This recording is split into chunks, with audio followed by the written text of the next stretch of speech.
Sanju Samson to be open with Ayush Mhatre. 1 down வந்து Ruturaj Gaikwad. 2 down வந்து ஊர்வில் பட்டேல். நான் ஊர்வில் பட்டேல வந்து வச்சிருப்பேன் 11ல இன்னும். 5 நம்பர் 5 வந்து திவாக் பிரவிஸ். நம்பர் 6 அதான் based on left right combination Shivam Dube. அதுக்கப்புறம் வந்து 7 அந்த ஒரு ஸ்லாட் வந்து ஒரு ஓப்பன்ல இருக்கு. 8 வந்து எம்எஸ் தோனி.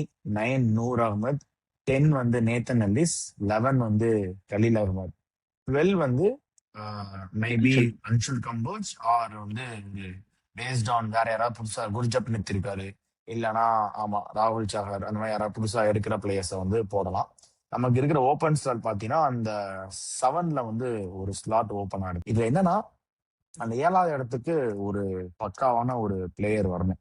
ஸோ அது வந்து ஆப்ஷன்ஸ் யாருன்னு பார்த்தா நீங்க சொன்ன மாதிரி ஆண்ட்ரே ரசல், மேக்ஸ்வெல், லிவிங்ஸ்டன், அப்புறம் வெங்கடேஷ் ஐயரை கூட நிறைய பேர் சொன்னாங்க.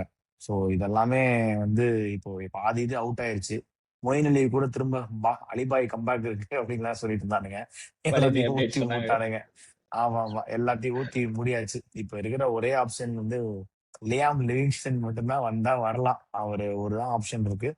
மற்றபடி கேமரூன் கிரீனுக்கு வந்து வர வாய்ப்பு இல்லை. சிஎஸ்கே வந்து போக மாட்டாங்க மோஸ்டா. ஏன்னா பர்ஸ் வந்து கம்மியா இருக்கு. கேகேஆரோட மெயின் கோலே வந்து கிரீனை எடுக்கணும்னு சொல்லிதான் இவங்க இதெல்லாம் பண்றதே.